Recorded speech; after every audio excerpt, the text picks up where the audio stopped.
जिस तरह से रोहिणी आचार्य ने ट्वीट परिवार बहुत भावुक है। देखिए, मैं कतई इसके ऊपर कोई टिप्पणी नहीं करूंगा, क्योंकि वो मेरा भी परिवार है। राजनीतिक मतभेद एक तरफ, पर मैंने हमेशा आदरणीय लालू जी को, उनके परिवार को अपना परिवार ही मैंने माना है। ऐसे में आज जब उनके परिवार में इतना कुछ चल रहा है, मैं उस दर्द, उस भावना को समझ सकता हूँ। वो समय दूर नहीं है जब मैं भी इन्हीं परिस्थितियों से गुजरा था। घर में, परिवार में जब तनाव होता है तो वो आपको कितना विचलित, कितना परेशान करता है, मैं इस बात को समझ सकता हूँ। और ख़ास तौर पर उम्र के इस दौर में जिसमें आदरणीय लालू जी हैं, स्वास्थ्य के इस पड़ाव में जिसमें वो हैं, ऐसे में पारिवारिक कलह स्वाभाविक है, उनको काफ़ी परेशान, विचलित करता होगा। मैं बस इतनी प्रार्थना करूंगा कि जल्द से जल्द ये पारिवारिक कलह सुलझ जाए। मेरे भी भाई बहन हैं ये सब। ऐसे में मैं चाहूँगा कि जो भी दूरियां हैं और जिनकी भी वजह से है, जल्द से जल्द पूरा परिवार एक हो। राजनीतिक मतभेद हम लोग के हैं, वो राजनीतिक मंच पे हम लोग लड़ाई लड़ते रहेंगे, बट परिवार एक जल्दी हो जाए, ये मैं ज़रूर प्रार्थना करूँगा। अपील किया है सर, और कहा है कि कोई भी बेटी जो है अब अपने माता पिता के लिए न करे, बेटा आगे आकर के बेटा करे। बेटियों को कोई मान सम्मान नहीं मिलता। देखिए,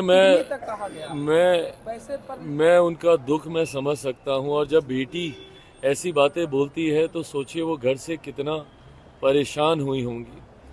ऐसे में उनकी भावनाओं के साथ मैं पूरी तरीके से हूँ। एक भाई होने के नाते मैं भी उनकी भावना के साथ हूँ, और मैं कतई इस बात को नहीं मानता कि शादी के बाद ससुराल ही बेटी का घर, सब कुछ वो नहीं। भाई, जिस परिवार में वो पली बड़ी जन्मी है, वो घर भी उनका उतना ही है जितना उस घर के लड़कों का है।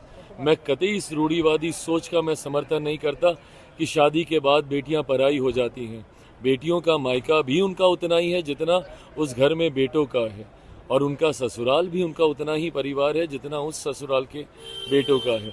ऐसे में कल जब उन्होंने, आज जब ये सारी बातें उन्होंने कही और जो अपील उन्होंने बाकी बेटियों से की, मैं उस दर्द को मैं समझ रहा हूँ। इसीलिए मैं प्रार्थना करता हूँ कि जल्द सब ठीक हो। विजय सिंह ने कहा है कि बिहार में जो चुनाव हुआ है वो नॉर्थ कोरिया की तरह हुआ है, जहाँ के सारे वोट सिर्फ सिंगल पार्टी को जाते हैं। मेरी समझ के परे है कि अगर सिंगल पार्टी को अगर वोट जाते होते तो आपके प्रत्याशियों को भी तो भैया ठीक ठाक वोट मिले ही है ना। जब सिंगल पार्टी को ही दे देना होता तो हम लोग, एग्जैक्ट डेटा मेरे पास नहीं है, बट 38, 40, 42% या 45 जो भी % वोट आए होंगे, उससे हम लोग सरकार क्यों बनाते? फिर तो हम 80%, 90% से हम लोग सरकार बना लेते ना।